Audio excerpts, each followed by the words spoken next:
In Group A, Liverpool defeated Napoli by 2-0 to give them all 3 points in the final group stage match at Anfield. In the end, it doesn't really matter, though. Napoli finished top of the group, Liverpool second. Of course, both teams were guaranteed a place in the knockout stages before this game kicked off. I know Gab and Robbo were keeping an eye on this. Gab, Napoli are rubbish. You were wrong about them. Yeah, clearly they were rubbish because, it's not as if they went out there and really, I thought, had the upper hand for most of the game. It was interesting to me that he played most of his regulars, whereas Liverpool mixed it up a little bit. Both have big games coming up at the weekend. It's first versus second in Serie A as they play Atalanta, and of course Liverpool play Spurs. But I think this game could have easily gone either way. And actually, probably, I thought Napoli shaded it despite the late Liverpool goals. But hey ho, it's their first defeat of the season. What do we learn from this, Robbo, if anything? About Napoli, that they are a good side. You could see they were well organised. Yes, they lost the game 2-0 and late goals, but I thought their organisation, particularly in the first half, the way they tried to counter-attack, the way they played around pressure, the understanding of how they were going to play out from the back, I thought they looked a good side. And you're always going to have a threat going in behind with Osimhen. Liverpool defended well.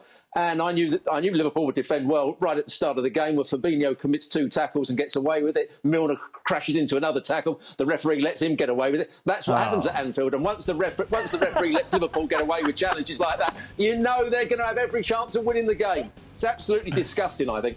Oh, Robbo's anti-Liverpool ways. It's ever since the Champions League final, where he started shouting at Stevie for being Liverpool TV. He's taking it the other way now. I mean, you got to think that Napoli, who've been so good this year, knew that barring a disaster, they're top in the group. Yeah. You got to feel that they were in second gear, weren't they? They're such a good side.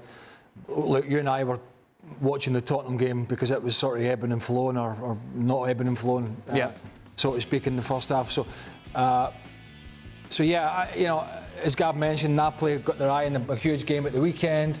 They're a goal-scoring phenomenon at the moment, generally, domestically. They are going to be a huge threat in the Champions League, I think. I mean, they're clearly huge favourites for Serie A at the moment, but I think they're going to be a huge threat in the Champions League, the way they play and with the threat they've got up front and from the middle of the park.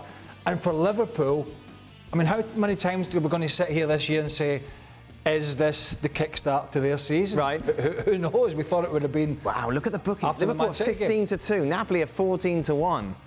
Tell you what, Napoli aren't a bad bet, are they? No, I would say, if you said to me now, a two-legged affair between Napoli and Liverpool, I'd pick Napoli all day. Yeah.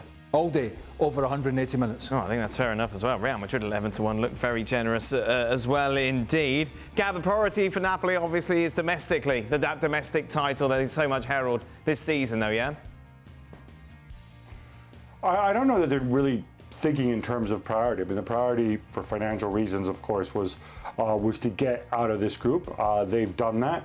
When people choose to prioritize one or the other, let's not forget, if you get knocked out in the round of 16, it's just 2 extra games, right?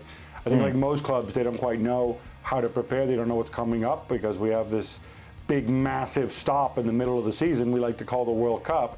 And then you kind of reassess where you are afterwards. But sure, they would love to win their first league title without Diego Maradona.